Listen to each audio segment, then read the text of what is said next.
नमस्कार दोस्तों, राज खबरों की खबर में आप सभी का स्वागत है। दोस्तों, आज ग्वालियर में राजपत्रित अधिकारी संघ जिला ग्वालियर के नए जिला अध्यक्ष डॉक्टर आलोक पुरोहित ने पत्रकार वार्ता की। दोस्तों, राजपत्रित अधिकारी संघ की नई कार्यकारिणी ने सबसे पहले सरस्वती वंदना की और फिर उपस्थित लोगों का आभार जताया।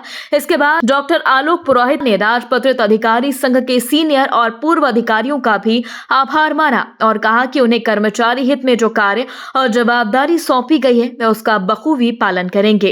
मैं एक चीज आप लोगों से कहना चाहता हूं कि आज हमारा पहला दिन है। मध्य प्रदेश राजपत्रित अधिकारी संघ का आज पहला दिन है।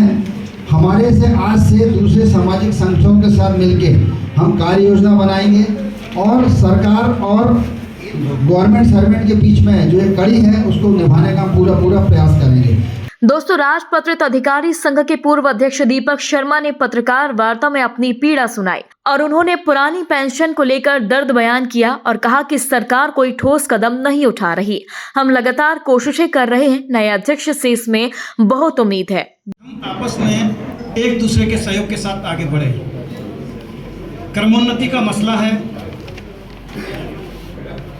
मेरे को जानकारी है और यहाँ पर उपस्थित जो सदस्य हैं उनको भी इस बात से इत्तेफाक होगा कि कर्मचारियों की पीएल का मसला जो है वो अभी शासन स्तर पर लंबित है। रिटायरमेंट के बाद उनकी जो अनलीव है, जो कि इन केस होता है अजित अवकाश का, वो अभी तक काफ़ी समय से रुका हुआ है। इस मसले पर भी हमको सोचना होगा और प्रयास करने होंगे। दीपक जी, मध्य प्रदेश राजपत्रित अधिकारी संघ का आज जो नया गठन किया गया है, तो ये संस्था कब से चल रही है? मध्य प्रदेश राजपत्रित अधिकारी संगठन 68 का संगठन है। हमारा जो पंजीयन है वो 68 का है।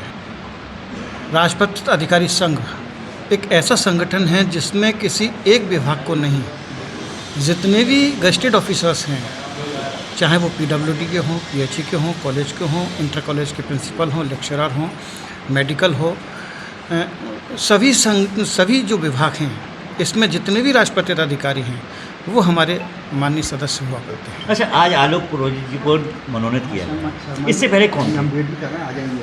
पुरोहित जी के पहले अध्यक्ष मैं हुआ था आप? हाँ, जिला अध्यक्ष।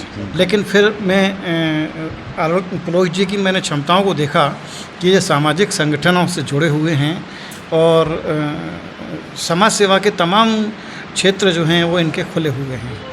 तो मैंने प्रांतीय अध्यक्ष को ये सुझाव दिया कि अब जिला अध्यक्ष इनको बनाया जाए, हम आगे बढ़ जाते हैं। पुरानी पेंशन की बहाली का मसला जो है वो एक ऐसा मसला है कि जो अधिकारी और कर्मचारी हैं उनके मन में कहीं ना कहीं कुछ ना कुछ ठेस है कि हमारे हितों के लिए जो है वो सरकार ध्यान नहीं दे रही और संगठन आवाज़ नहीं उठा रहे। तो आपने कहा कि कर्मचारियों के दिल में कसक है कि हम जो मेहनत करते हैं और बढ़ापा जब आता है तो हमें अनाथ छोड़ दिया जाता है। जी, मगर उसका दोषी खुद कर्मचारी ही है, जी क्यों नहीं मानते आप? सर, मैं आपको फिर कह रहा हूँ, अधिकारी या कर्मचारी की वर्किंग थोड़ी अलग अलग हो सकती है। दो कर्मचारी, दो अधिकारी, हो सकता है कि दोनों अलग अलग तरीके से काम करते हों, लेकिन कभी भी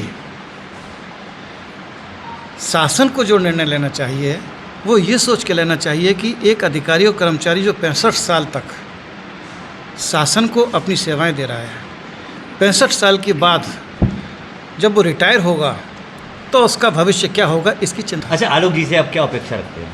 आलोक जी से अपेक्षा नहीं, हमारी उम्मीद है कि जी हमने जो जिम्मेदारी दी है उसको बखूबी निभाए। दीपक जी ने आपको ये नई जवाबदारी दी है और उनका एक दर्द ब्याह है, क्योंकि काफ़ी दिनों से वो अध्यक्ष के रूप में रहे हैं। जो पेंशन मालिकों की बहुत बड़ा मुद्दा है, उसको आप कैसे करें? एक्चुअली में क्या है कि हम जब काम करेंगे तो सारे संगठन से मिलकर काम करेंगे, चाहे वो कर्मचारी संगठन हो, चाहे आधिकारिक संगठन हो, चाहे हमारा राजपत्रित अधिकारी संगठन हो, और हम संभाग के और स्टेट के जो हमारे डीके यादव साहब हैं उनके मार्गदर्शन में काम करेंगे। और हमारी जो मीटिंग्स हैं वो अब स्टेट में भी हम जाएंगे, मैं और सेक्रेटरी और ट्रेजरर तीनों मीटिंग में जाएंगे।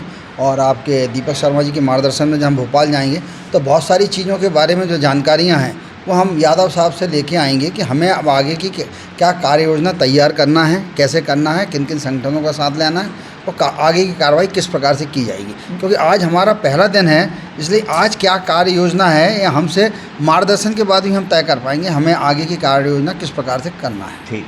सर, मेरा नाम डॉक्टर राजेश बिरथरिया है, मैं सहायक प्रबंधक अस्पताल प्रशासन हूँ। अच्छा, आपके बारे में बड़ी तारीफ है कि शासकीय योजनाएं और शासन के क्रियाकलापों से आपको बहुत जानकारी है।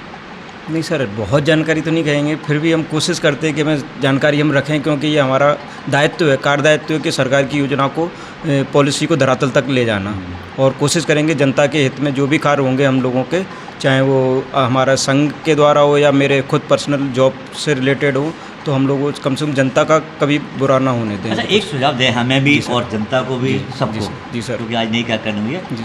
जो पुरानी पेंशन है उसकी बहाली के लिए आप क्या करेंगे? दूसरी बात, जो अभी केंद्र सरकार ने एक नया यूपीएस का लॉलीपॉप समाया है, उसको आज तक किसी ने अध्ययन करके पता लगाया कि क्या है? क्योंकि काफ़ी लोगों ने जब उसका विरोध किया तो कहा गया ये तो राजनीति है, हम करें तो लीला और दूसरा करें तो रासलीला।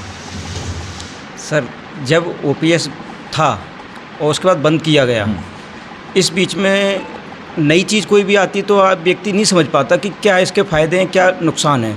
जब एनपीएस आया तो धीरे धीरे करके उसकी नुकसान भी पता चले, हो सकता है उसके फ़ायदे भी हों, बट नुकसान ज़्यादा लगे लोगों को, इसलिए उसका विरोध हुआ।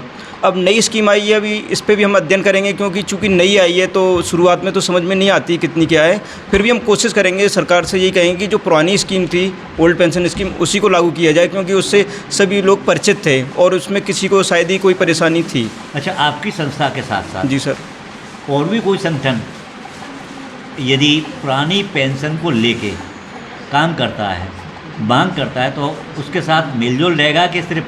नहीं सर, संगठन सभी हैं, सभी की मांग एक ही है, चाहे छोटा कर्मचारी हो चाहे बड़ा अधिकारी हो, सब सरकार के कर्मचारी हैं और सभी को यही चाहिए कि हम सब एकत्रित होकर कोई भी मांग रखते हैं, एक साथ बैठकर समूह में, और एक निर्णय पे अगर कार्य करें तो ज़्यादा प्रभावी होगा। अलग अलग 10 जगह भागेंगे तो कुछ नहीं हो पाएगा। दोस्तों, आपने राजपत्रित अधिकारी संघ की प्रेस वार्ता सुनी। सभी ने सरकारी नौकरी से रिटायरमेंट के बाद पहले मिलने वाली पुरानी पेंशन बहाली को लेकर बात की। इस पर ठोस रणनीति और हकीकत में आंदोलन करने की भी बात कही है। दोस्तों, जबकि आपको बता दें, राज खबरों की खबर चैनल के द्वारा गठित समाज सेवी संस्था अनुपमा राज दंडोतिया वेलफेयर फाउंडेशन भी सरकारी कर्मचारियों के पुरानी पेंशन, स्वास्थ्य बीमा के साथ लगातार सड़क से लेकर संसद तक पत्राचार और ज्ञापन के माध्यम से संदेश देती आ रही है। पर आज फिर राजपत्रित अधिकारी पुरानी पेंशन की मांग को लेकर चर्चा कर रहे हैं। दोस्तों, इस पूरी खबर पर आपकी क्या राय है, कमेंट बॉक्स में हमें जरूर बताएं। यदि आपने अभी तक हमारे चैनल को सब्सक्राइब नहीं किया तो प्लीज बेल आइकन दबाकर अभी हमारे चैनल को सब्सक्राइब करें।